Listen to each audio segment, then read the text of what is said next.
Hello, and welcome to another board video. I'm back with the Izzet Fey deck. I'm really happy with the main deck. I've not made any changes here. The only thing I'm kind of considering is whether I want this Cast Inspire to be another relic. But I think for my main deck configuration, just the one of each is fine. What I do want to try is the card Swirling Sandstorm. If I hover this, is it's gonna show up? No. Okay. You just have to read it here. Um, so part of the reason I like the Izzet Fey deck is that there's not many decks in Pauper that are competitive and don't rely on either artifacts or the graveyard. And unless you're something like elves, mono red, say, even mono red uses the graveyard nowadays. Yeah, so not many decks in Pauper that don't use artifacts to the graveyard. So we're kind of insulated to a lot of hate that opponents might have. Um, Because we don't use the graveyard, people are less likely to have graveyard hate against us, and so there's a higher chance that Swirling Sandstorm could be good. So Swirling Sandstorm is obviously incredible. Oh, it's going to show up now. Obviously incredibly powerful if you have Threshold. Izzet Fey's weakness is if it falls kind of far behind, it can't catch back up. But the downside to Swirling Sandstorm is if they do have some graveyard hate, it does flat nothing. Other downside is it's a 4 mana red spell, and matchups where we might be bringing this in, like against Terra, they're likely to going to have a whole bunch of blue blasts against us. So that's kind of Terra's the first thing on my mind, just trying to draw that matchup up. I've had a bunch of leagues now with 5 red blasts in the sideboard, and I've still lost a couple of times. I think my record is positive, but it's less positive than I would like. Um, so yeah, Swirling Sandstorm, they're not going to have graveyard hate. We could make that work. Likewise, another matchup I could see this being good in would be something like a Wolves type deck where we actually struggle to kill, high toughness creatures on the ground. Elves, we've got things like Breath Weapon. We've got all of our removals on.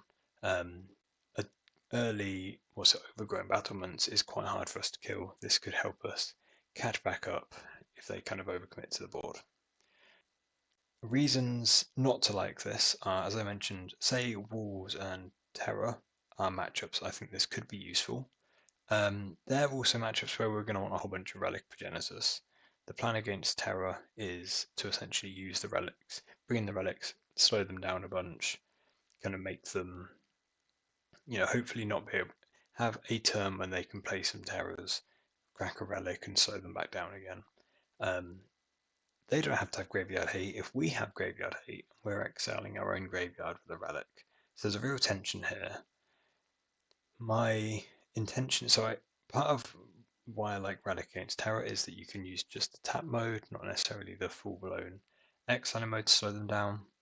And I think because we have agency, we can choose to almost bait them a bit with relics, not crack them, and then hit a sandstorm. Or alternatively, we've still got 4 landscapes, a bunch of Lorians, a bunch of brainstorm things. We put cards into the graveyard fairly regularly. But yeah, there is a significant tension from our deck building. Likewise, Spy. I guess I'm not going to be cracking a relic unless we are trying to stop that combo. But this is one option. The other option would probably just be having another relic in the sideboard. That's part of maybe a change a relic or a cast into the fire, and just try and maximize those I think that could help us in a few matchups. But yeah, so change from the previous version, cutting a red blast for some sandstorms. I'm not sure what I think about it. I just want to give it a go, and we'll see. Hopefully we play matches where we bring them in, and if we do, hopefully we get to see how they would work. Type of thing that definitely needs some testing. I bring them in against elves, all of those kinds of I don't know, elves. Maybe not White Weenie because we can get blown up by a Thraben Charm, and White Weenie makes a load of flyers. But again, Elves likewise isn't going to have dedicated graveyard hate against us. And it's a cool card. We will see. I've not made my mind up. I had the client sounds on, and boy was it loud with a headset. It's changed. They've changed. Oh, I'm gonna sound very grumbly at the minute. They've changed how the format, the client works now, and this used to be okay and so on. It takes up more room. I feel like I'm playing a lot slower. So I'm going to put back the 2 monarch creatures, put a stop in our upkeep, and cycle a Lorien revealed. Could be some argument to keeping one of them, but I don't think we need to. We're not interested in it just yet. So let's island cycle, just get a basic, go to our draw step, and now we pass. We're probably going to end up counterspelling the robbery, but maybe there's a, depending on how they play, we could do something different. They plot another robbery and just pass. I'm going to kill this because, so I'm going to Lorien revealed and I'm going to just discharge down the Epicure. We still have 1 scred for a, if they have a, like a gutter sniper, another flame breather. But this just stops them chipping in damage. And if we have time to get stable, then we'll be happy that we've got our life total nice and high. Just stop bleeding in some points. We're going to let this go. This turns on Spell Pierce for a robbery. And I'm going to let this happen as well. Okay, Lava Darts is not great for us. So this is the point where if they ever resolve a gutter snipe, we're just taking a million. I'm not going to discard I'm not going to chuck the last scred at this, but I probably will do that in the next turn. So they've drawn 2 extra cards, they didn't play a land afterwards. I can essentially discharge this, and I did the previous one, so I will again now. This way we've still got Counterspell and Spell Pierce up. They discard to grab the prize, makes sense if we're like holding up counterspells so conspicuously. You don't want to be. However, robbery is fine because you don't discard as part of resolving. Well, not necessarily a spell sprite because that's not really going to do anything when they've got the 2 darts, but the 3 darts. But yeah, if they ever resolve a gutter snipe, we're just dead on the spot, which is kind of unfortunate. Am I gonna bleed 1 here? I'm actually gonna discharge preemptively again. I think this feels like enough pressure where so I have to let this resolve because I can't tap out from counterspell. And they do trigger a snacker. That's annoying. Yeah, I feel like our draw's just not lined up very well. Like we really wanted Norga previously. We'll play the Fairy Seer. I don't think they'll necessarily Lava Dart it straight away, but if they did, it's not the end of the world. I kind of like both of these in my cards, but none of them are going to be enough to turn the game around, so I'm going to bottom. It's one of these, it means that I don't really know what I'm looking for, but we kind of don't really have a plan. And if you don't have a plan and they're, drawing so 4 darts, okay. Fairies are not at their best. Yeah, but if you don't have a plan and they're just, all of their cards do something, it's going to be a long day at the office. Maybe we shouldn't have, I don't know, maybe we needed not to throw away a bolt at one of their creatures, like one of the discharges, and then we could have counterspelled and had another counter. Yeah. I don't know. I don't think I necessarily played this horribly in any given decision. I followed a strategy that I've used previously in this matchup, and it's gone okay. I think the opponent's playing well by not, just kind of nickel and diming down, and then we need like, basically our draw's just been a bit awkward. We want something proactive, but again, like 4 lava darts is gonna really prevent our ability to be proactive. I'm just gonna concede. I don't see a way around, way out of that spot. Yeah, that'd be an interesting one to break down. I didn't like the hand that we kept. As I say, I kind of rushed that choice and then started recording afterwards. I didn't really talk through it. I just went, oh, lands and spells I'll keep. I think it actually turned out okay after the brainstorm shuffle spot. And then like we drew a hacker, another counter spell, but they'd got so much there was so much pressure here with the 2 robbery spotted and 2 darts, like 2, 4, 6, 8 damage if they ever had a snipe. So we always had to keep up counterspell. And then how they were playing, we knew they were going to be keeping up. They were going to be slowly drizzling out cards. And if they're doing that, we can't afford to take a damage at a time, which is why I was galvanicking down their guys. But we never really drew action that would make me want to do something different there. Maybe if we need to draw basically our relic progenitus. We have main deck. That was a tough spot. So I want my relics in this matchup, and I want my blue blasts. I don't want my breath weapons. I'm actually somewhat tempted by the monarch in this matchup because the game goes quite long, but you can be quite stable. I've had situations in game 1 in this matchup where the monarch's been good. I'm cutting the 4 mana blue spell because that just runs into mana disadvantage. I don't want to cast into the fire. It's a bit weird, but I don't think I want spell pierce. I've got 5 blue blasts I'm bringing in anyway. And if the game goes long, this is so likely to be a dead card. And then I can cut a few of the burn spells because again I'm replacing them with I'm replacing some of our removal with blue blast, and likewise counterspell is just quite clunky. What I really want this matchup to be about for us is like the Augur Bolus Ninja kind of style package. I think I'm going to cut the extra Monarch and maybe another Discharge.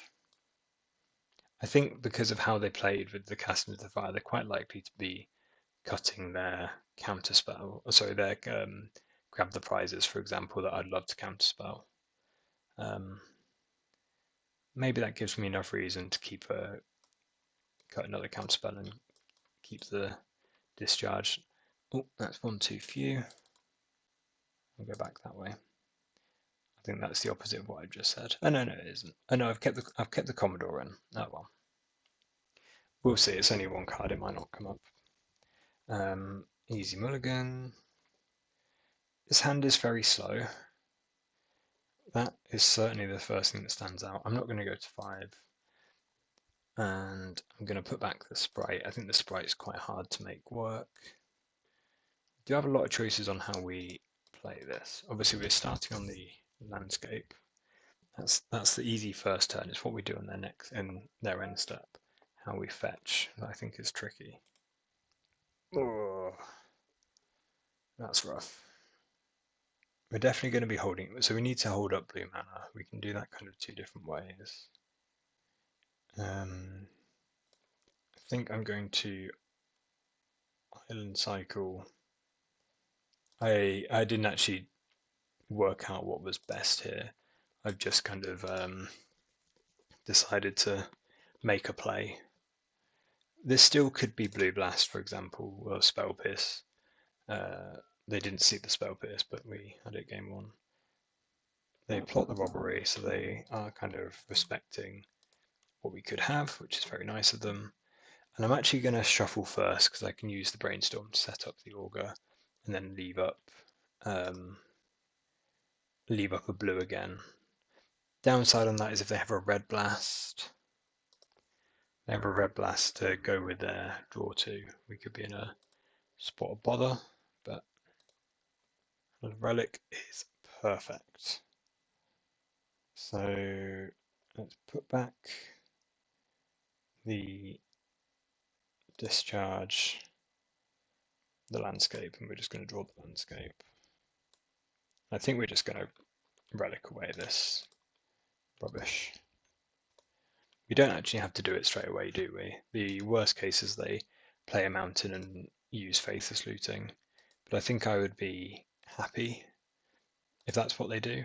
So they've plotted a robbery, so we can Hydroblast this, and if we draw, then we're going to shuffle away. Yeah, we can draw, get our red source. Part of me is tempted to just Hydroblast this and not overthink it. No, I'm gonna crack this now, draw our red spell, and then we can fetch for our red source. It's better saying draw our red source, I mean red spell to remove this. Worst case is another snacker. Them having all three is a bit rough, not gonna lie. Obviously they don't, but if they had all three, it would be a bit rough. We find our red source. Everything's kind of looking up. We can kill that guy. And I think I'm gonna fairy sit here. Still holding up a blue blast. If they lava dart a guy, sack a land is great for us. And I will have another land, but not two. I was hoping we could set up Augur. If they don't dart our guy and we have a sprite, that would be very useful. I think I'm going to Augur. It's blind, which isn't amazing, but yeah, this is part of why I like Augur still, is it doesn't mean that much to us, but if it's getting red blasted, it's quite a benefit. Or not a benefit, what do I mean? I think I'm going to sprite this. There's nothing I'm too worried about, and I'm just going to get my card out. Obviously, they can't dart it down. We can kill any of their creatures that they play, and I don't think Grab the Prize is still in their deck. So I often kind of talk about this matchup like this, where basically you reach a point where they, blast in for a load of damage, and then you've just got, how many of their draws you've got covered with counterspell effects. Now we're in the opposite of the situation we were in last game with the Voldaren Epicures, where we're slowly beating down. They, I would say, are again setting up for the old one big turn. I'm going to play my land. If it's in hand, it's Smoke a Brainstorm away, but I need this as a shuffle most likely. I might not necessarily crack it. No, I probably will if we draw a counter. We've only got 2 counter spells in our deck, but if we draw one, we'll want the blue. Maybe I might want the red. I'll leave it. The other thing with Brainstorm is we don't really want to shuffle away any of these. I'm going to keep that now for Brainstorm fodder. The kind of 2 breakpoints are Brainstorm and Lorien Revealed. Getting to Lorien Revealed with some blue blast backup is pretty real. So a ninja would be able to increase our progress pretty significantly. We're not a million miles off from the spot where I think we kind of want to send a Lorien. Yeah, if they tap out or start casting spells, you've still got to grab the prize. I didn't expect that. So we're going to let them Fiery Temper, and then we're going to interact with the grab the prize. So take 3. And we're going to start with trying to counter a red spell. I would be surprised if this works. I'm hopeful for the second one. If they have like 2 red blasts, it's not great for us. So we'll let this one go. We're going to try again. If we win this one, we're pretty happy. They do stop us again. So now it comes down to what they draw. Ideally, if we find a blue spell off of our Lorien. I am going to fetch I will fetch another mountain. I'll be tapping both mountains likely anyway. Let's see what we draw. Yeah, because I want to bluff, or at least kind of bluff a blast. Give them something to think about. So they dart sacking a forest, which is good for us if they are on gutter snipe. And we do draw an untapped land for the counterspell. So the shields weren't fully down. We essentially traded, a shock and and net +1 cards. I know +2 because they fiery tempered for +3 cards on our end. Now we can preordain to set up our auger. What's in here? There's nothing I really need the relic for, so we're just going to bottom. This will continue to help set up the auger. And it's a shame because I do quite want that hacker. I'm going to bottom top because I will take a scred if it's what I'm left with. But I bottom the other one because I would rather like just a blue blast, obviously. Could be scred, could be better. It is just a scred. Oh, it's still a +1 card. Shame about the hacker, and I'm not gonna play the island because we've got 4 brainstorms in our deck. 3 brainstorms. Go to Sclare Attackers, attack for 1. We've also got Moonsucker Hacker, but obviously we've shuffled one of them away. Our board's starting to add up compared to their life total. We're also starting to get to the point where 4 times 3 is more than our life total. I'm happy to have this blasted. There was a spot earlier on where they red blasted a auger, and then they had 1 red mana up, and we resolved Lauren Revealed. So that's just good value right there. And each of these red blasts that they draw at this point, obviously they could kill our board and slow our clock down, but that's not 3 damage going at our face, or worse, 4 damage going at our face.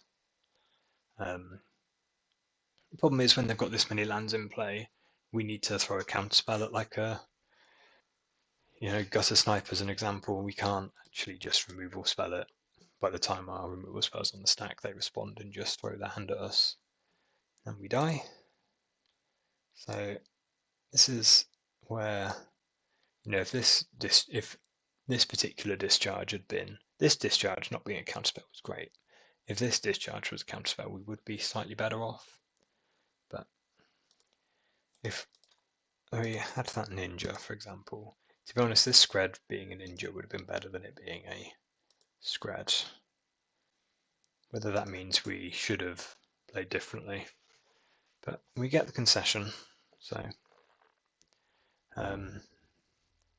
yeah, I did think for a bit about just not playing the auger and taking the ninja, because the ninja probably trades for like a removal spell from them, and then we get to replay the fairy seer. If the auger had hit something better than a scred, it would have been worthwhile. But right, so we're on the draw now. I'm gonna get rid of this Monarch guy because I didn't actually want him in the deck. That was kind of a mistake at the end of the last. Spell Pierce, you could see in that game how it could be very awkward. They just got it to 7 mana, and that's a tough spot for us. You can also see, I guess, how the Monarch would have actually been quite useful. We had a few spots where we could tap out for it, but another the third counterspell back in, it's not the end of the world. The Spell Pierce isn't necessarily either. It depends on how their draw lines up and how our draw lines up. Part of me is tempted by the Monarch. I'm just going to run this back. Let's not get too fancy. We could also look at discharge over like the 4th counterspell over the one of the discharges, but I'm happy with this, I think. So I'm going to keep the choice is how we play our lands out. I'm a bit wary of the most telegraphed blue blast ever, but I'm also quite wary of just letting them slam grab the prize. We don't have a way to use the red mana yet, and we could, island next turn, play the landscape and fetch, or just volatile forward. Yeah, I think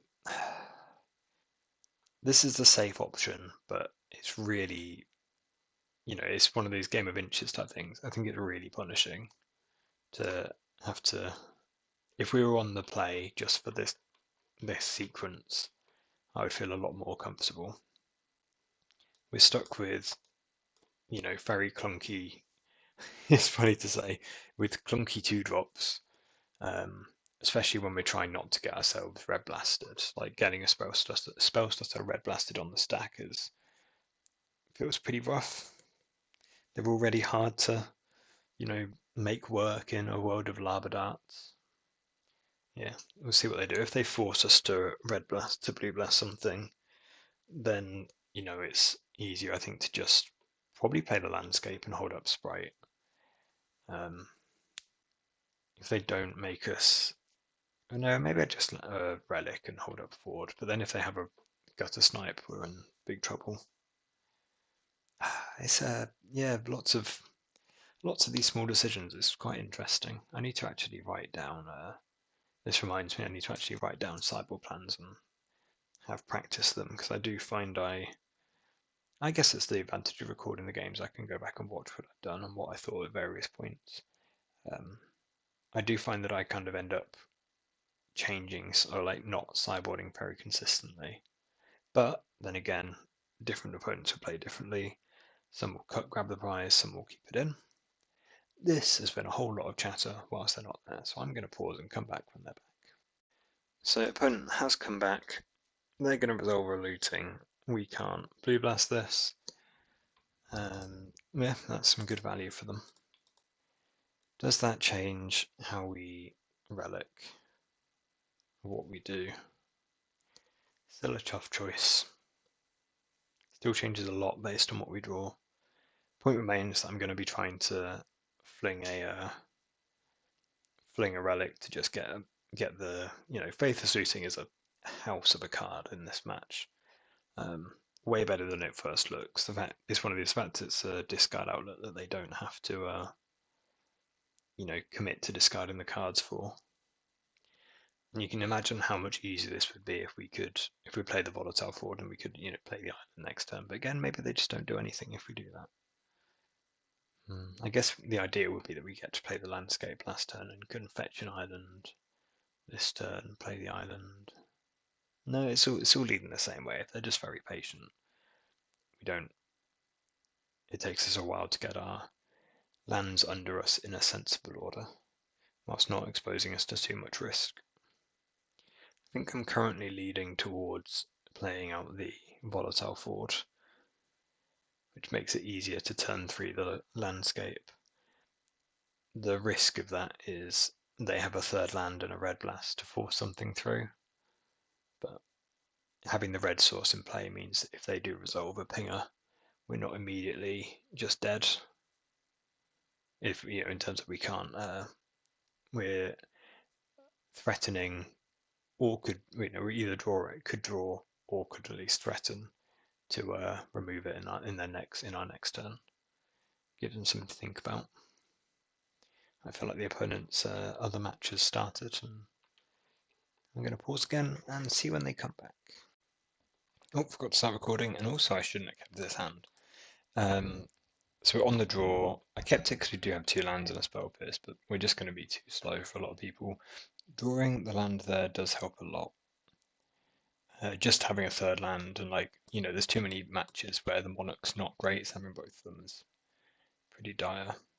I'm going to lead on the volatile forward because getting our red mana under us will be so important. If they have a say a flame breather or something like that, we need to make sure we kill it. So this is an example where it's lined up really well. If they'd had a grab the prize, pitcher, snacker, obviously we'd have rather had the spell pierce, but we get paid off, and we have a brainstorm, so we can actually brainstorm these back as well. So actually everything's shaped up all right. That's pretty fortunate for us.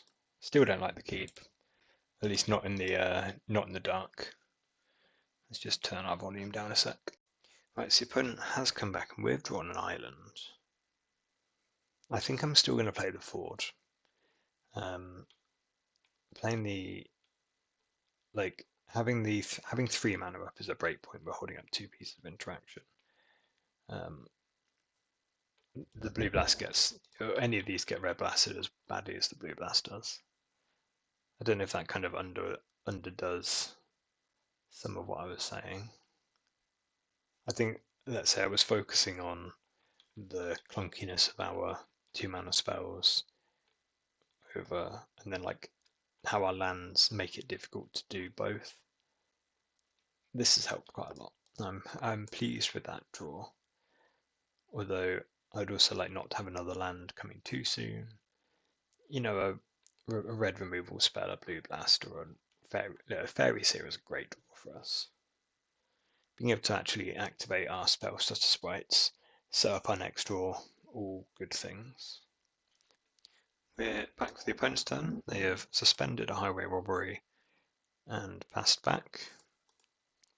No, I've got no real worries about double queuing. I'll often kind of have like a video or something in the background that I can watch, but it does make trying to record the game quite funny. Let's stop chatting and let's see when we get our turn. So back to our turn, and I can play the landscape now because that gives us spell stutter and thing. Spell stutter from blue blast or counter spell, not counter spell blue blast. Alright, I'll just be patient, play the island. Next turn I'll probably landscape and relic. We'll see if we get a few turns in a row from them. We kind of do. I'm tempted to let this resolve. Worst case is a snacker, which is pretty bad. Or we can throw away a blue blast. If they red blast, we sprite and it taps them out at minimum. I think if they red blast, we counterspell, to be fair. Into 2 mana, that's just not good spriting. So they do have 2 red blasts, they do force through their robbery. If it's not a snacker, we're in pretty good shape. It's not a snacker. So they're on 2 lands, 2 lava darts, and a looting. All pretty tempting to relic away. But also tempting is dropping a. I think I'm going to play the relic. Yeah, the point is I'm going to play the relic, play a fairy seer. Because I don't mind, they're only on 2 lands, I don't mind if they want to lava dart our fairy seer down. Or do I? No, I'm going to stick with that. Sky 2. I'm going to top. Love to try and counter a 1-drop with a sprite. Again, like, they have a red blast or they have a bolt and a lava dart, but we're kind of constricting their lands by doing that. Yeah, like, I think that's pretty good value. I'm not gonna lie. Trading a spell stutter sprite for a land, them bolting a guy, that's all good value. And we can crack this now, or we can wait with the 2 darts. We crack it, we're drawing a scred that we're not going to play immediately. They plot another robbery. Do I want the scred? I could shuffle it away. I could also crack and then play the sprite and pick it up with ninja. That's quite tempting. I can fairy seer first, but I'd rather have the bad sprite in hand for them to play around and ninja and have sprite and a blue blast. Always yield. Yeah, because they've only got 3 cards. I could blue blast if they counter, then I can. No, okay, I'm gonna play a fairy seer. So I should have done this first, and then I could have scried differently. I'm gonna bottom both of these. I really want another land to just give ourselves options. Our 5th land does a lot to unlock our options. The counter spells just looks very clunky to me. I think I can just fire off a blue blast here and just try and trade 1 for 1. we've got a flow of cards coming that they don't. Yeah. Again, Fairy Seer Sneaky Snacker's their best discard. Fiery Temper's fine. What, they kill our ninja? And then we've got a very good spell stutter sprite in hand. Okay, I didn't need all the Fairy Seers. Funny because I keep saying how much I want another land, but now I just want spell stutters. I'm going to bottom this, top this. We're just going to be trying to play a spell stutter every turn for the rest of the game. And then we might as no, did we play out the Fairy Seer or not? We're not really doing anything with the scry. Okay, I will. So they know about the sprite. Well, they know about the first one. They know that we've scried to the top a few times. So now they're just, yeah. Oh, they are playing something. Yeah, you're right. We'll let you have that and then spread the guy in the end step. Yeah. Now we've got two sprites. And I think things are looking okay. They've got 4 cards in hand, and then the robbery plotted, so effectively 5 cards. But we've got 2 of them covered. And this looks like desperation. They're thinking, okay, I was expecting they were going to slam the other robbery then. Looks like it's building up to a bigger turn, but if we have a ninja, we're cooking. I'm going to play this land rather than hold it for like potential brainstorm stuff. We're at that kind of 5 mana breakpoint. So because they grabbed the prize then, I'm expecting they're going to grab the prize again. Yeah, they do. So they're going to get to robbery back to snackers. So we do need to draw something, but likewise, we're getting in for a lot of damage on our. What? Didn't you have a highway robbery plotted? Am I not being an idiot? Oh, did you use it here? Oh, okay. But that makes it a lot easier. I thought they had one plotted still. I guess it's not in the. No, it would be in the exile zone, isn't it? Yeah. Augur would have bricked, and lost us a hacker. But all right, got through. So we've got a 2-lander with a preordain we're going to keep. See what we're up against. I'd like it to be Terror because I'd like to try Swirling Sandstorm. It is Terror, so that's good. Spell Pierce is likely to find a target, but I think we're just going to preordain. The other option is to drop the landscape and find our red source. But oh, hello Relic of Progenitus and a red source. I think I'm just going to top. Maybe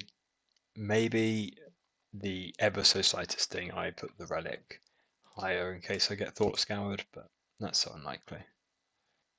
So they're going to flip their Delver. I'm probably going to play relic, drop volatile forward to get a red source online, and then we can eat one of their cards, hopefully slow them down that way. It's just kind of, if we can buy a turn, that's pretty big. We could get our guy Spell Pierce, whereas if we play Relic and hold up Spell Pierce, maybe that's good. Yeah, like Spell Pierce needs to find a home at some point. We don't have the red card for this yet anyway. What are we doing with the 3 mana next turn? What, we're dropping the Relic and being secure on it? I like Relic and hold up Spell Pierce.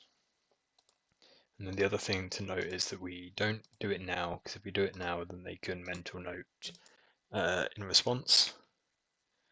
So I think I'm going to exile this, and then I'll just get my Spell Pierce value whilst I can. You know, we left up the mana to play it, so we'll play it. So obviously we desperately need to drop a red source. Well, let's say desperately. We do really need to drop a red source in our next turn cycle. I think I'm happy just playing the Augur.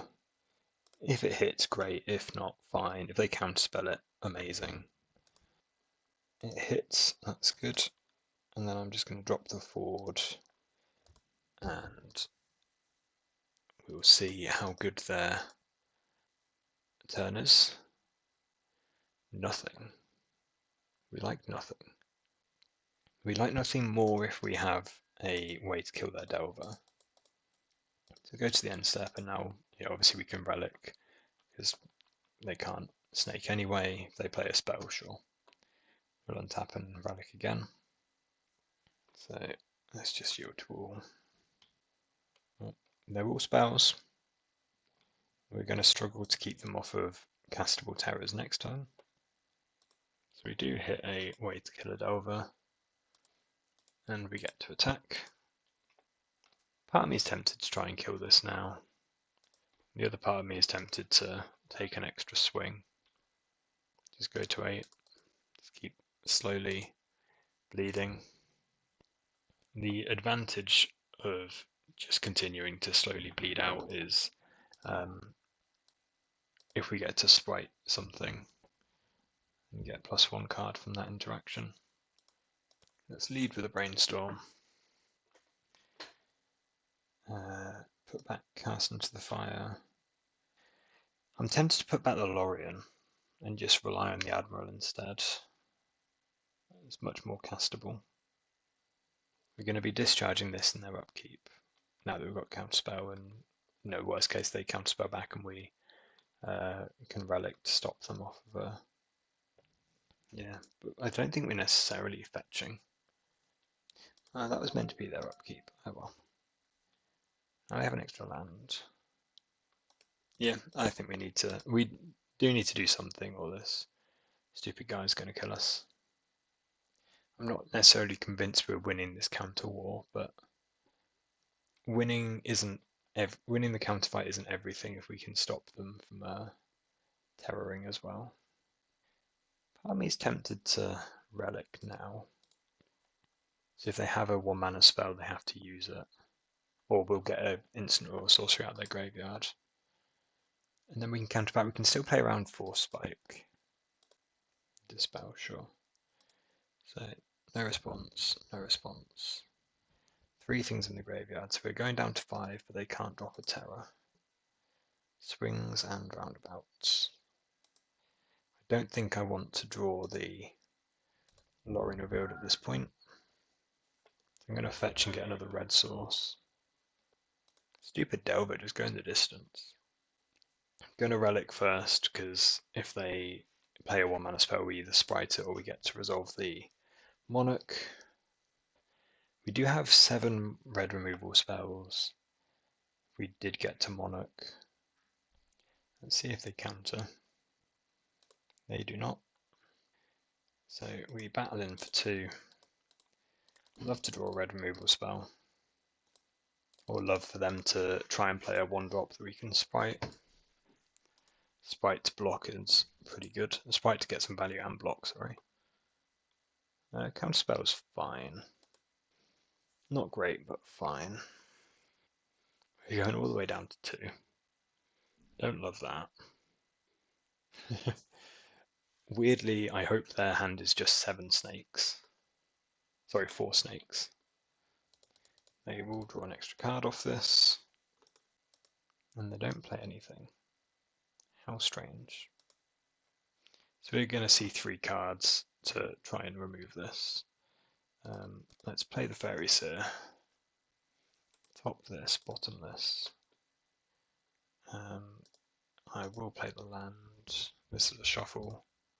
If we were to need it. Again, I kind of want them to play a spell to try and keep their graveyard around. Battle in for 5.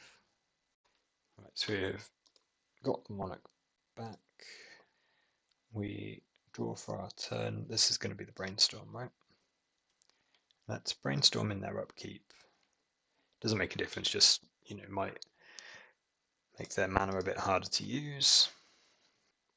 It's not great, but we've got the land to shuffle away already. I don't think I'm going to bother to sprite in to try and win combat. Obviously, I'll sprite if they try and, sneak in lethal or remove our Fairy Seer in some way, but currently just blocking and racing is a pretty good deal for us. See, this could be very good if it forces them to stay home if it resolves. We are getting into a scrap. I'm going to keep the... Oh no, I could always shuffle in my upkeep. But if they have another counter spell and a Sleep of the Dead, yeah. Way to go. Looks like we win the fight here. So that's good for us. What comes next? Double gut shot. I've been double gut shotted out by Terra before, it was so sad. It's stupid, like, I think they've got to have, a number of snakes in terms of what makes sense for their hand. And you can see where, like, the one relic can just cheese them. Especially when we managed to, well, I guess they're meant to, we stopped one meant to know the other one all hit spells. Weren't, we've kind of been tapping it at times where it doesn't work when they want to play spells. What are we up to then? How are you attacking? No, good. Love that for us. In your end step, we will shuffle away our 2 lands. We don't want them. We've got 2 red sources, that's plenty. Go to our turn. Just get one of these out of here. I think we're quite likely to be relicking away some of this nonsense. Just attack for 3. Sounds good. So they're never blocking. We've got 2 snakes covered. Yeah. Monarch's been pretty good so far. I'm not going to crack now. If they put like a spell on the stack, we can stop them having to. What's this, Lorien? Wild.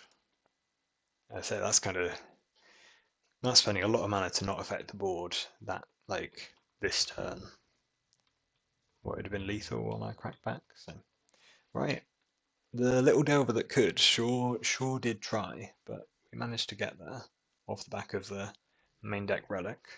Presumably they had snakes. So this is the decision. So I really like relic in this matchup, especially having multiple. But I do want to try Swirling Sandstorm.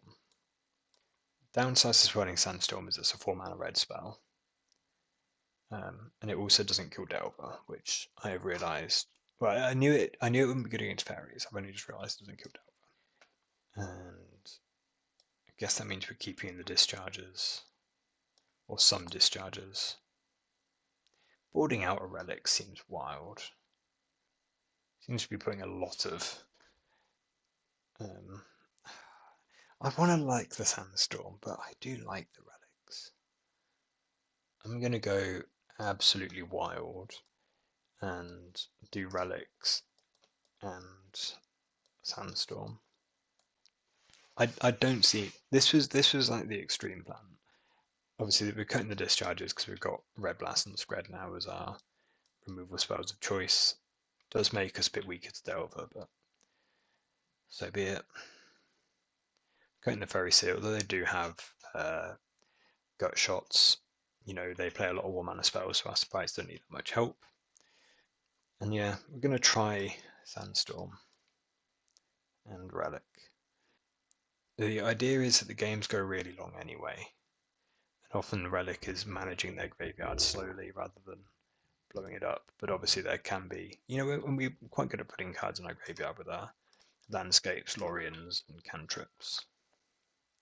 But the idea of bringing in a threshold card and a 4-mana, 3 relics is a bit tricky. Guess I'll play the landscape to not get force spiked. I might even shuffle now and then actually get to scry. I'll have a Scred, it's not amazing, but I'm going to bottom the Lorien. Not about trying to resolve 5-mana spells. Let's see how hard they can go with filling up their graveyard and thoughts going away lands and so on. Nothing. Wow. Wasn't expecting nothing. I will say, I feel there's a gut shot. Is this a gut shot? What costs are you waiting to pay? Yeah, this was the gut shot. Yeah, the idea with the Sandstorm and relics is that if you know you've got it, you can kind of, position, play in that way, change what you're doing slightly to make it work. It's not yield until the end, like not necessarily yield. We might counterspell something here. I'm quite tempted to play a brainstorm. If they tap out and counterspell, what's this? You're playing something in your main phase. Deep analysis. The point is we're going to be slamming a Admiral here, for sure. And we've got 2 Screds to kill, well, Cryptic Serpents, not necessarily kill Terrors. Doesn't matter too much what we put back. I think I'm going to counterspell. So we're going mountain, this, draw the other one, right? So it doesn't really matter. Yeah, that's a lot of time on a decision that straight up doesn't matter. So they get a counterspell out of us. This is a situation where the Sandstorm part of the deck would be better. God, this is kind of taking a risk in terms of, what's the card called? Mental note, slam some terrors, game over. Wow, I love that deep analysis for us. What the hell? Taking cards out of the graveyard to draw more in that spot is just like, I don't know. I don't know what that means their hand is. Maybe their hand is all counterspells, which is why they thought they needed deep analysis. I guess we only had, do we have 2 Commodores in? No, we didn't bring in the third one because it's a 4-mana red spell. Instead of bringing in a bunch of Sandstorms. But yeah, my guess is that means their hand is very reactive if they feel the need to flash back the deep analysis there, and that they don't think that, based on how the previous game went, they want to take a very reactive stance. I don't know, it's weird. Might just be a slight mistake on their end. Open up with a preordain. I think I'm going to bottom top. Just keep interacting with them, like trading cards that, are kind of 1 for 1. We're getting to the point where if they do, we can put 2 cards in our graveyard and give ourselves threshold. So we actually don't want to relic yet, but especially when we've got more cards in the graveyard than them. I'm kind of saving the counterspell for a terror, and just going to be spreading any of the Cryptic Serpents. What have we got? What's going on? Gut shot the face. I think this is gut shot the face concede. I know, gut shot the face terror. Okay, that's fine. That makes more sense. I was like, why are you... Is this just like, my hand is just all these stupid gut shots? So yeah, we counterspell this. If they dispel or something, then we can shoot this. Now we can scred through the ward. There is a choice as to whether we want to, like, they've not been very good at filling their graveyard. We could just relic pop now. We've already got 3 cards to put back into our graveyard. I don't hate that. Weird trying to balance the 2 very different things. I'm really worried I'm going to hit yield to all and just not pay ward one time. I don't know if that works, but I'm worried that's how it works. And then we would, okay. So, didn't get to see if Sandstorm worked. We'll have to try again. But we did beat Terra. Right, so we are back for round 3. We're back on the draw, and our hand is a clunker. But is it a keepy clunker? I don't think this... Oh, good. It's so clunky. Clunky hands with the Monarch is not a good plan. But if it draws an untapped land of either colour, alright, I'm going to keep. This is on the bad end of the scale, but I don't want to mull. What are you, Poison Storm? Oh boy. Oh boy, oh boy. You're either Poison Storm or you're like Storm. Either way, there's stormy weather ahead, right? So we're going to want blue sources rather than red sources, my guess. Your Storm. Your Poison Storm. Your Poison Storm. I'm going to get myself an island. I don't think they're likely to have too many 1-mana spells, so I don't think the sprite's going to be too good. I can probably just drop the Seer and the Forge. I'm going to top this, bottom this, play the Forge. Well, Commodore should be good if we ever get to tap out for it. Scary they've got 6 mana on turn 3. Don't love that for us. I guess the advantage is that it's hard for them to put a poison counter on us and proliferate and keep all their things producing mana. That seems like a very, what this is basically tap a 1-mana, say, cycle. That seems like the top end of what we could hope for them to have in terms of the best outcomes for us. We have picked up our poison counter and they proliferate. So this is their 1-mana spell that we could have tried to play around. And they make that land drop. I think I'm just going to preordain and play the landscape. Top another island, bottom the other landscape. If we play the island, it could be we could be representing counterspell, which could hold them off of a 5-mana spell and direct them towards the 2-mana spells we can interact with. I don't know how I feel about this matchup. We do have a couple of red blasts. We've got 3 red blasts to bring in, and I probably will have the Commodore. Yeah, okay. I don't actually remember what the instants in their deck are. And I'll play this now for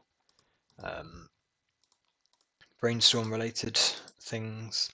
Not tapping out for the Commodore, we're going to try and trade some cards out of our hand first and make some more land drops so that the shields aren't quite down when we do go. Just going to fire off the first sprite. It slows them down for a turn. So it slows down the poison counter, gets a card out of their hand and increases our sprites up to 3 for.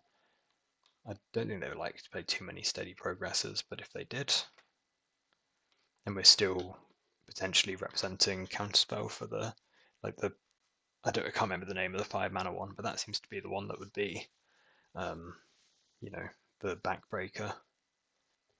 Just draw 3 side of it. Not played much Poison Storm. Not played against it much. Never played it because the depletion lands are just hideously expensive for things that don't go into too many decks. This is on the acceptable end of like a from hand combo deck to me because it's on the weaker side. Should have shuffled. Actually, no, it was tapped, wasn't it? Shouldn't have shuffled. That would have been cheating. Island Fairy Seer. Love a ninja. I think rather than Augur, we're probably going to be trying to drop the Commodore. Wow, no play. Wasn't expecting no play. I'm going to attack for 3 again. This will be the turn that we try and drop the Commodore. And I expect they're going to take it. They're going to be able to take decent advantage of it. That we only have 1 sprite left. But hopefully they are not able to, get too far out ahead. Obviously we're still holding up, yeah, okay. I don't think the situation for them is as bad as it looks. blocks, if that makes sense. But yeah, if they didn't have a bunch of instants they could play there. I guess the problem is if they like play a proliferate thing, he gets countered. It's tough treading for them. So what are we doing? We want red blasts. I want Commodore. I don't want my discharges. I'm going to keep the screds because they might have. I don't think we've got that many more cuts, and they might have Murmuring Mystic. Casting into Fire can hit a Everflowing Chalice or a Pentad Prism, so I'm about that. Relic can go after like Moment Piece Deep Analysis, but I'm not necessarily going to cut this one. I think it's better than the one of the screds. My expectation is that they're going to change onto a Murmuring Mystic game plan, which is why I want the screds and the red blasts. Cool. Let's see how this match goes. I'm going to keep probably looking at turn 1 Lorien for oh no, that's even better. I was going to say turn 1 Lorien for a red land. 2 sprites again is just amazing for us. They might have some red blasts. I'm going to top. Because I want the sprite, it means it's harder to get to the red source because they're both from shuffling, so we're stuck playing an island this turn, but I'm not sure quite what's going on here. I'm actually going to have a second look at some Poison Storm lists. God, you have to go quite far down the MTG Goldfish list to get to Poison Storm, don't you? I must have missed it. It can't be that far down. Oh, there it is. So things to be aware of for sideboard is it looks like so there's a recent championship finals weekend, some dispels, some breath weapons, and some scatter shots, and Bryn the ending, which is a counterspell. Snap maybe. Well, this doesn't cast any of that, so I'm just going to sprite this, and I don't see how it goes too badly, other than tapping us out when they play another spell. Green, blue, what's this? Proliferate, so they get to keep their lands basically, but they don't make progress, and we've already got a 2 for 1 under our belt. And what we can play a red source and sprite something else, yeah. They do have their red source for breath weapon and the like, which we have to be aware of. And looks like we get to brainstorm. I'm not too worried if they want to sweep up this with a breath weapon or a oh, hello. Let's put back the volatile forward and one of the Commodores. We can fetch from mountain. Let's kind of put spell stutter down as well. But if they were to play that, then we would untap and Commodore.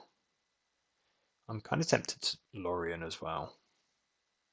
I don't see it as a lock that we're going to be Commodoring in our turn.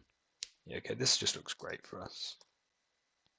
The sprite in hand doesn't look very good, but getting to slam a Commodore on the other hand does. What's the worst case? They have a Mystic and a spell, so we can red blast the Mystic, but we fight over the Monarch. I am given a poison counter. Opponent has quite a lot of mana there. Yeah, I think we're just gonna, be hoping to basically trade 1 for 1 on cards and use the Monarchy to pull ahead. I'll drop an Augur. Sweet, take a counterspell. Yeah, that a good Augur there. Like the fact, similar to saying about Mono Red, we've got 2 of their 5 cards covered. If they don't get to resolve a draw 3, what's it called? Vivid Surgeon's Insight or a Lorien Revealed. I feel pretty happy. We can pick up our Augur, we won't replay it this turn. Don't think we need to. At this point we're just seeing so many cards. Oh, and now at 3. I'll be honest, I'd missed how much damage a Crimson Fleet Commodore does to somebody. And discard the Admiral. The Admiral is a clock. It's probably just the Augur. The Augur we can set up with the Brainstorm to draw a card, but again, I'm keeping this red. We've only got one red source, but what's this? Proliferate. Okay. Okay, to this as well. We're starting to get up high enough poison where I do want to start interacting, but I don't want to throw a counter spell at a Manamorphosis. Manamorphose. I'm expecting now it's like a. Oh, they didn't make red mana. If they don't make red mana, I'm pretty happy. Yeah. If they made red mana, they could sweep up our board, and like the fact that we're at 5 is. 5 poison is meaningful. But if they're just trying to win the counter war, then yeah, great. So we're 3-0. We are back and we have won a die roll, and we're going to keep a fairy hand. That's very good, isn't it? Hey, hey, hey. Get it? I do like this deck that you get very varied hands, but by and large, any hand with a fairy seer and a spellstudded sprite, I'm going to keep in the dark. As I will with kind of hands with a lot of interaction. It's hands with a spellstudded sprite without a fairy seer is rough. Sorry, especially 2 sprites without a fairy seer is very rough. Whereas once you've got the fairy seer and a sprite, like the second one just becomes even better. It is a bit of a bind actually getting them down into play because we don't have a turn 1 island, but I might even try and do. So how I've often played this in the past is I'll like turn 1 Perilous Landscape, fetch an island, turn 2 play Fairy Seer, play this island cycle. What I'm not sure about is whether I actually want to. I've seen this. Is this the heroic deck? I can't remember. Somebody's played this against me recently. By the way, I don't think it doesn't scream a lot of removal for a Fairy Seer. Also, it doesn't immediately scream playable card. Like we said, I'm going to get a bit fancy this time. We're going to hold up Spell Pierce and Lorien Reveal, and then we can Fairy Seer and Sprite on turn 3. That's the plan. I think this is Mono White Heroic that plays this, yeah. Somewhat tempting to get another volatile, another red source that we could live in a world with double bolting this, but having to tap lands to do it is a bit sad. We're only 1 away. I think I need to bottom this. Bottom top. The discharge, obviously it could be good. But if we've only got 1 red source, I'm expecting this is just going to grow and die. Yeah. There's even an argument to be made to let this resolve and then try and spell such something afterwards, but that's getting too fancy. Like there's no way they miss their second land drop to set up that line. I would say quite likely to throw away relic for an extra card here. I think I'm going to spell pierce that. I think spell piercing this makes it look like we don't have a sprite. Oh, and then we can crack this. That was a shame. Because now they just get to play this. I think I should. So that means I should have sprited it and then cracked relic and let them have their 1 mana. And that was silly. I forgot that I was doing it with this trigger on the stack. Whoa, whoa, whoa, whoa, whoa, whoa. You don't. That's crazy talk. Not taking your value out of the Homestead Courage when you could. I guess we've got Brainstorm that we could draw to, or hit and play, or a Lorien Revealed. We've got a volatile forward. Now we've got 10 damage in our hand. Whilst the butt is quite big, hopefully it's not going to get up to 10. Let's see what the damage is. Oh, it's tempting. Whoa, you don't attack? I feel like you attack. I think I'm attacking and then I can scred if they trigger heroic. I'm also not against trading. If they didn't have a 1-mana instant, I think they would have attacked and killed our Augur. Ethereal Armor makes us a 3/3. That's still scredible. Counterspell. And we've got their last card covered. So 3 flyers against a big butt. Hopefully there's no lifelink in the future. Lifelink being an actual factual card, not just a lifelink effect. I mean, again, they're not necessarily dead. If they just have lifelink, then they just draw one. Obviously, we know we don't have a counterspell. Okay, we're drawing one. Are we about that Swirling Sandstorm, or does this just not? 5 is just not a big enough number. And Commodore is kind of tempting. Relics are pretty medium. I think being on the play is very tempting. I think being on the draw is quite spooky.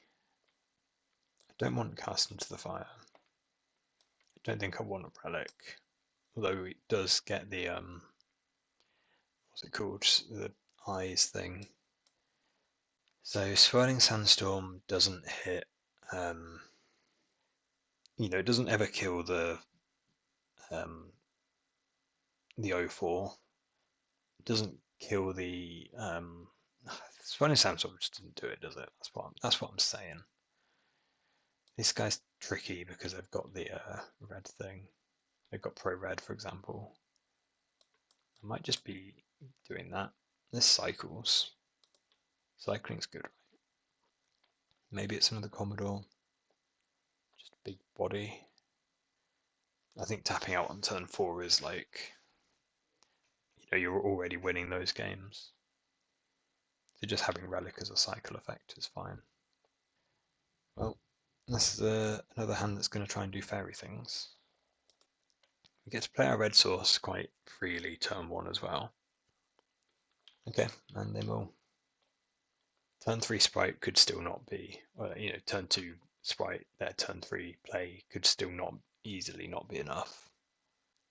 This doesn't feel like it's a good matchup though. Like, Scred and Discharge both do add up quite well, do accumulate value as the game goes on, but you have to throw 2 of them at something and they're going to have like pro red effects. What's the card called? This lands back. I don't know. This is a high price for vigilance. Obviously, they don't expect to be playing it on turn 1, but still. Oh, the ward guy. I forgot about the ward guy. Well, at least I think this is enough to want a red blast over a relic. Relic's pretty rough. This modifies it. We could spell stutter. I think that just happens. If they then don't play another spell, then props to them. But I'd rather get this on the way back. We shouldn't have waited as long as we did to say yes. It's one of those more important to just play quickly to keep information back. Now they know we have something. I don't like they should just attack. Because the waiting on our end is we really want to drop this Moonsucker Hacker. Shame about having the 2 landscapes, but I do like having another red source and another blue source. Yeah, I completely forgot about this guy. New Spider-Man card. Oh, Vigilance. Oh, that's only for this turn though, isn't it?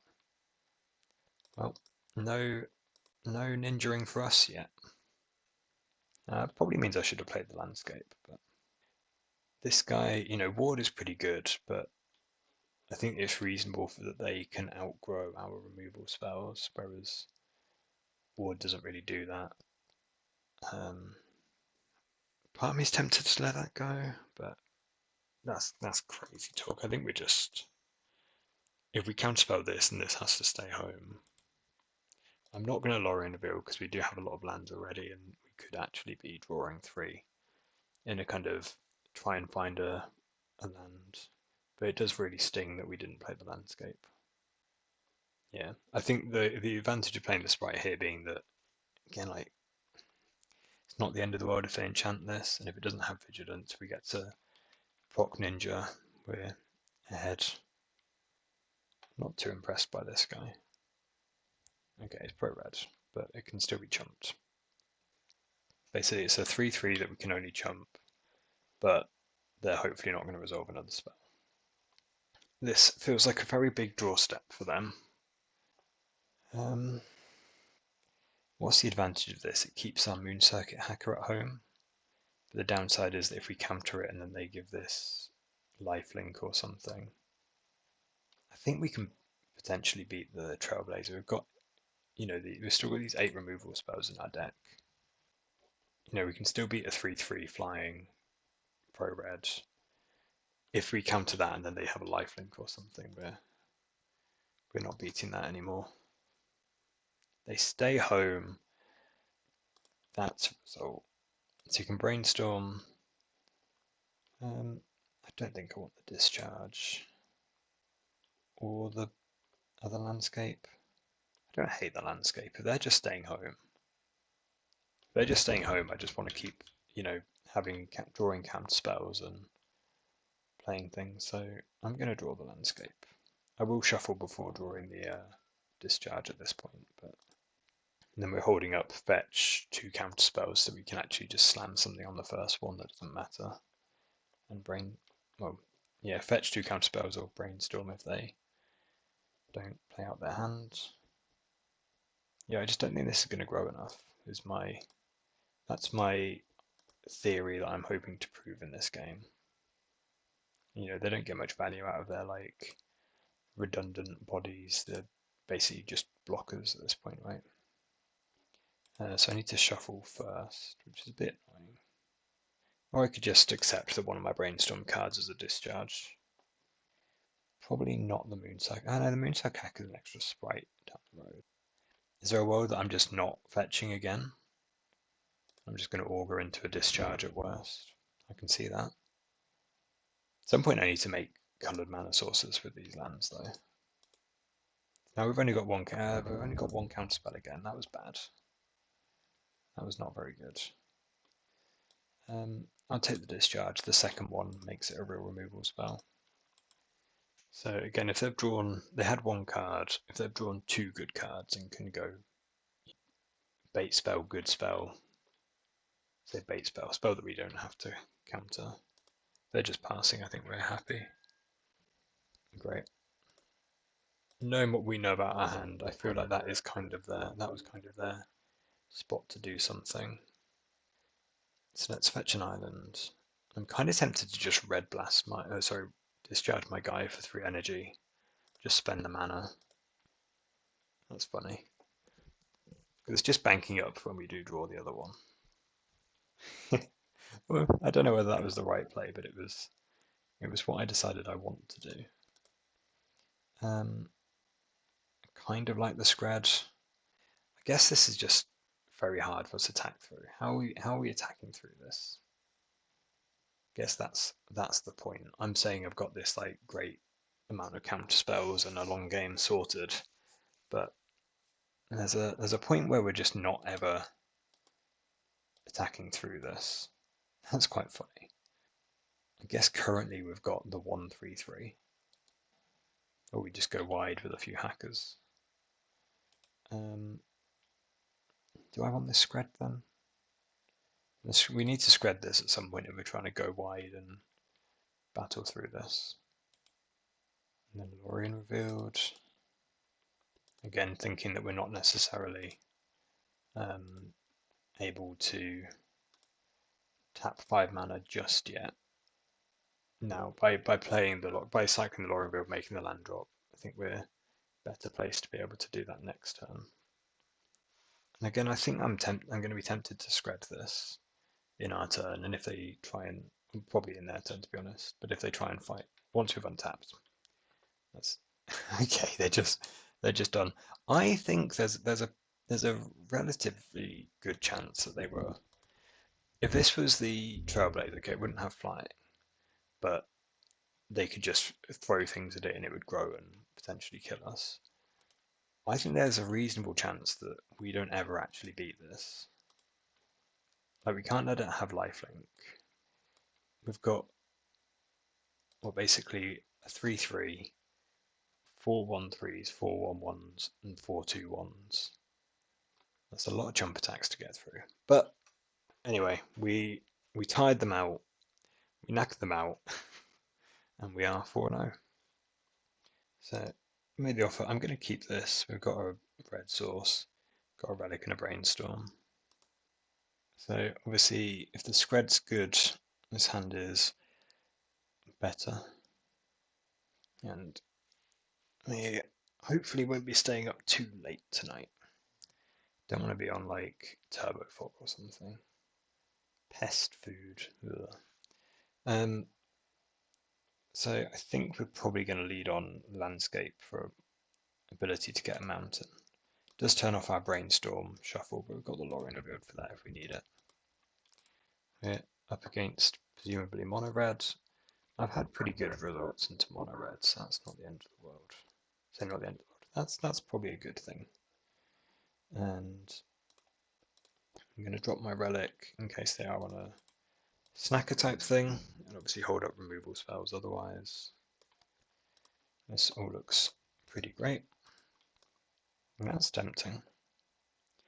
I think I'm going to brainstorm over hold up counter. No, I'm not. I'm not. It's tempting to brainstorm because if we hit like an augur, we'd play it.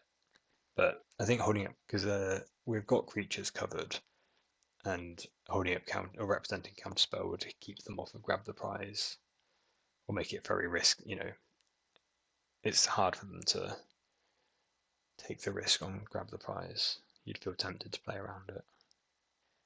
If they can just play us a gutter snipe here that we can kill, or nothing. I'm just going to click OK through these. Play a brainstorm. Put back preordain one of the Loriens.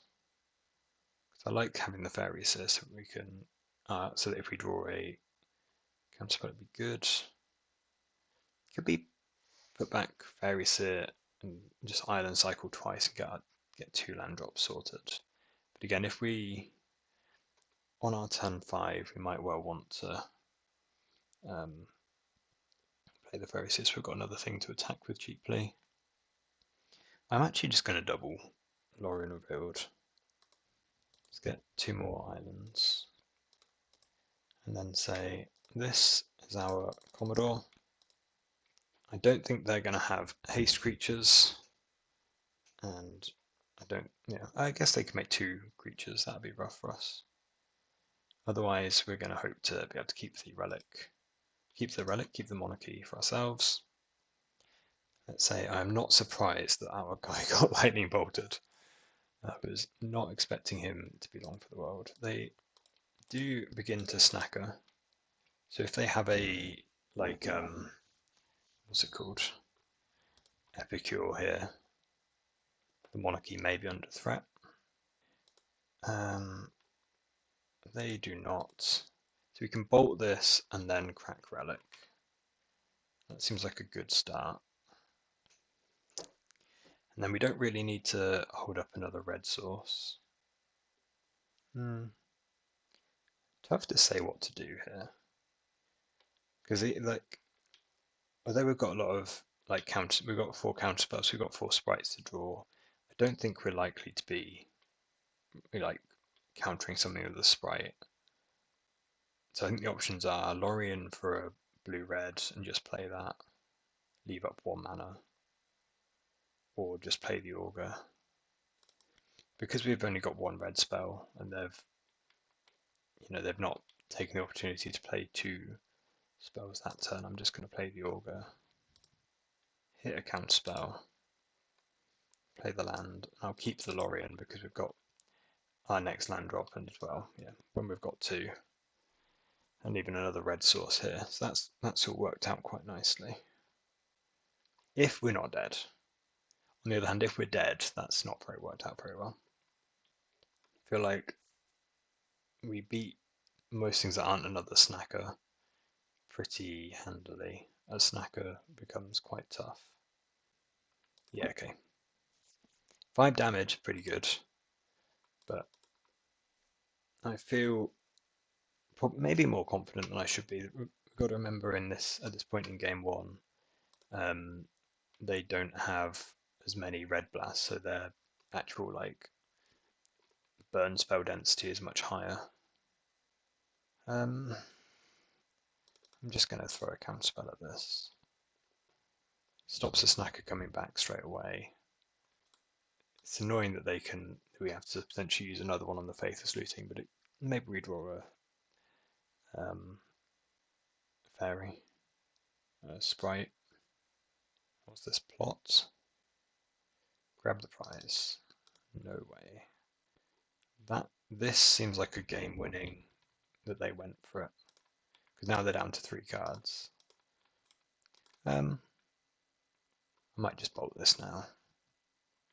Again, we've got a backup, and we're going to be counterspelling particularly a gutter snipe if we get the chance. This guarantees us ninja procs. Without that, do we just Lorien? Take the shields down again? I don't love it, but I think we have to, like, if they Faithless Loot in this turn, it could be fine. Well, this is how we lose with what we've kind of drawn to. Obviously, we could also win, but we're losing next turn or we're winning is I think what I'm trying to say. So take the wheel, please. Faithless Looting. Okay, I think we're winning. That was Gutter Snipe, Lava Dart, Fire Blast as an example. Wouldn't feel so good. As is, they've discarded the Mountain, they've got an extra card out of the Madness. Bolt, double Fire Blast, that still works.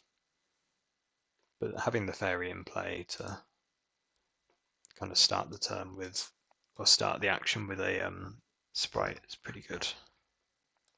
That one misses, but it's an extra point of damage. Make the land drop. Bash in. Okay, we could still be losing. That guy's kind of fine. He's an extra point of damage. He's a blood token, but 3 cards left. Find another counterspell or sprite, and I'm pretty happy. How about both? So let's go top, top. Send in the gang. Ooh, this one. Blue, pick up this. Go to damage. I think I'd let them, yeah. Oh, they're going for my face.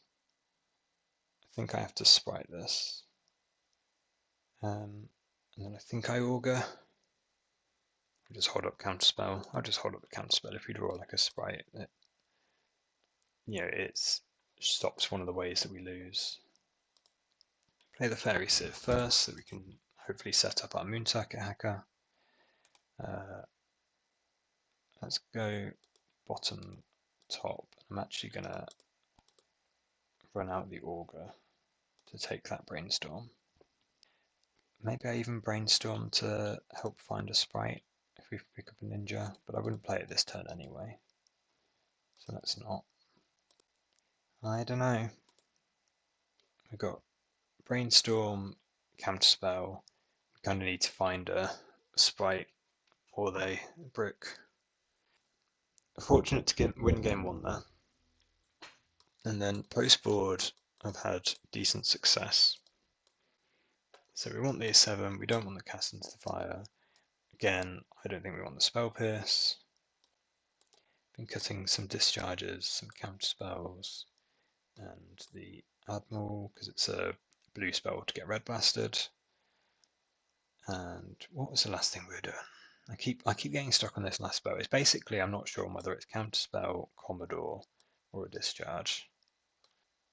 I'm going to cut the Commodore this time, slightly different. I'll probably have this on the play, but I'm going to cut it on the draw, and especially because they saw it being good last game, maybe if they've got something about it, they would play differently, or keep in some extra just bodies. But yeah, my feeling on that match is we were ahead after we got to turn 4 the Commodore onto an empty board. We were very far ahead after we got the grab the prize, counter spell off, and then we had, you know, some decent draws, but not our best possible draws. Whereas, which gave them the opportunity to be in it still. But I think we would have been favoured, even if it actually how it played out. It looks like they just bricked off. If that makes sense. Easy mulligan. Easy keep. Put back one of the Lorians. So we're kind of in a similar point as we were in a match earlier where we're going to turn 1 island, but at least now we've got a Lorien to go with it. Just so we can blue blast something if we have to. They correctly plot instead, so we will island cycle for, I think, natural factual island. And I think I'm going to drop the landscape, especially now we've drawn the brainstorm. I want to get a red source so that we're not completely under the gun by a flame breather type. I think I'm going to let this go. Again, we can do this because we've made this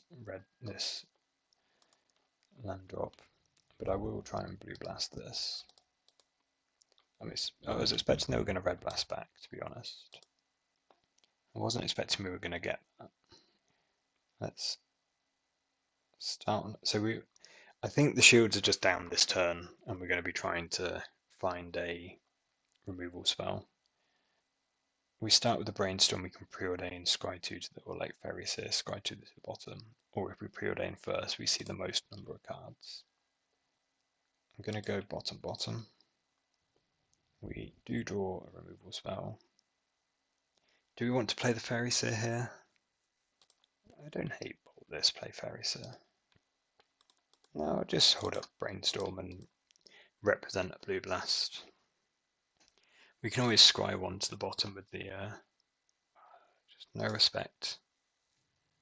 We wouldn't have been able to keep the relic up this turn anyway, but and put back island landscape. Go to our turn. Oh, that was the wrong order. That's actually really bad. I wanted to be able to play the island this turn. I can still bottom this landscape. Bottom this island. There's not much point in it now because we can just shuffle with the landscape anyway. This at least, makes us be able to threaten the block. Not the most convincing threat you've ever heard of, but weird spot. I think I definitely feel behind. I'm trying to work out, I guess. Oh, really? I'm snap blocking here. I guess there's a point where they don't want to be too committed to the sneaky snacker. So we can let this resolve and then respond to the snacker trigger. Let's put the stop in our upkeep because we're very likely to be brainstorming here. Go to the end step. Cast our brainstorm. Okay, that's pretty good. Let's put back counterspell augur and play the augur off of red-blue, have blue and have fetch. Make sure I do that in the right order this time because I didn't last turn. Draw the augur, play the augur. Is there a counterspell? There is. Okay, so a lot more happy about our position at the start of this turn than I was at the start of this turn of theirs than I am the last turn of theirs. They've drawn 4 lands, but they've got a lot of potential damage this turn. But at least there's a way I could see this going our way. That's not great. I'm going to Blue Blast. This resolves, great. They Red Blast back, not surprised. Go to 10, they get a guy, and we fetch an island. Maybe we didn't need to, maybe we couldn't auger there, I don't know. If we leave up mana, they just attack us. So. Luckily, we do have the relic for the snacker again. And that's a Lorien revealed would have been our best draw there. And I am going to attack because we're going to need to get the game over with. So yo-yo back and forth. This time I feel worse about my position at the start of this turn than I did in either of the other two turns. We're at 5 and they have 4 cards in hand. I don't see how we're getting out of this. Going Hail Mary, Sprite block, just hope they have 5 cards and don't kill us from 5.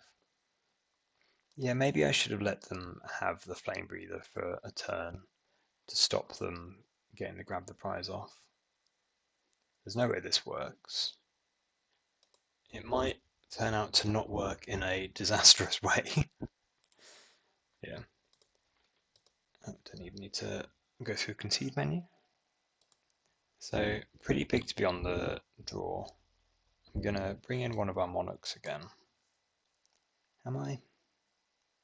What, cut one of our counter spells or something? Yeah, it's 1 card, what's the difference? I think I'm going to cut a discharge. Yeah. My conclusion on that one was that actually I was too worried about them. So in game 1 they have so many burn spells. In game 2 they bring in like, a whole bunch of red blasts, so they're actually a lot slower, which means I should have let them keep the where are we? Where I played to discharge the flame breather, and they got to sneaky snacker. I can't remember what I had in my hand, but I feel like I could have prevented this, or at least not made it quite so obvious the coast was clear. We're keeping this hand with turn 1 red source, turn 2 start representing sprites. If we don't draw another land, we could easily lose. Opponent's moved to 6. I think this deck does a pretty good job of mostly giving you playable hands. They're not all great, but mostly they are, playable. Do I want to fetch it, or do I just want to keep that extra land in my deck? I think we fetch. I think keeping the 1 land is so slim. I don't see how they're ever playing a 1 mana spell next turn and we're spriting it. I'm going to play the relic so that I can. I'm quite likely to crack this. Just cycle it, draw a card. Now the choice is trickier. We do actually have the Hydroblast we were kind of representing last turn, which is quite funny. So this works out quite nicely because we let the Fiery Temper resolve, and then we counter the draw 2. Oh, did I forget to... I missed relicking them. That's not great for us. This is a drop a spell stutter on just about anything spot. Part of me is tempted to let this side resolve.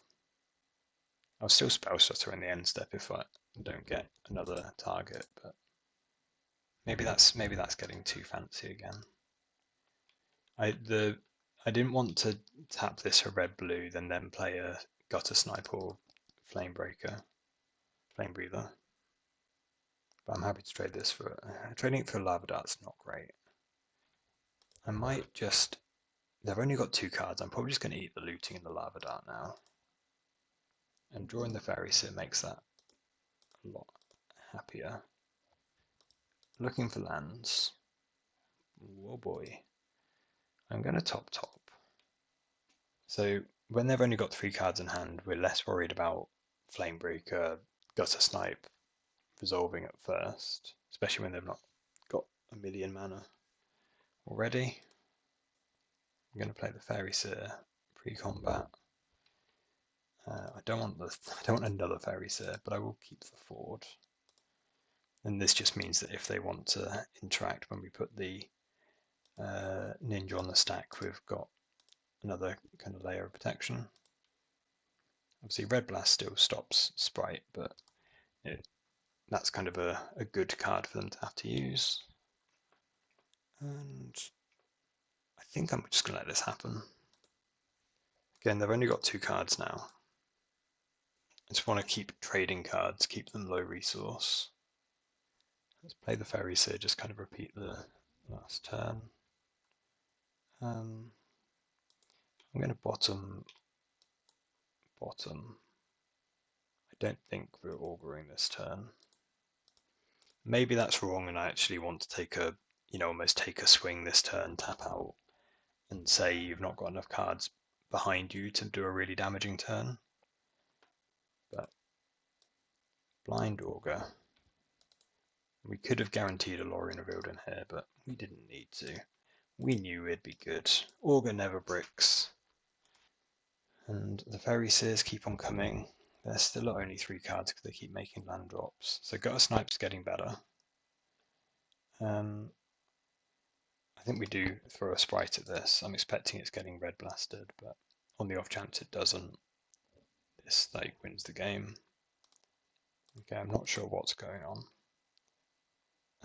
Put back the Brainstorm and the Landscape. I'm going to play the Augur to find that Brainstorm and another one. And I think I'm going to preordain as well. Bottom. Yeah, okay, the counterspells start covering some bases as pretty good. And yeah, we're back into this world where we're trying to basically line up a card in our hand to a card in theirs and saying they're going to struggle to kill us from there. We'll put a stop in our upkeep so we can Brainstorm and potentially shuffle away. I don't really want the Scred. How many lands have we got? We could Scred with 1 counterspell open. That's not that bad. But it would just be drawing 2 Screds. Right, so another trophy. Right, so we are back for the wrap up. I am doing this next morning, so I'm not quite so knackered. So 5-0, good result in the league. We beat Mono Red twice. We beat Mono White Heroic. We beat Poison Storm that felt a bit unfair, and we beat Terra.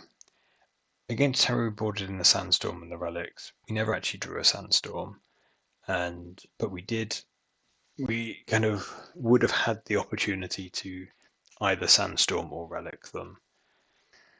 I'm not utterly convinced by Sandstorm.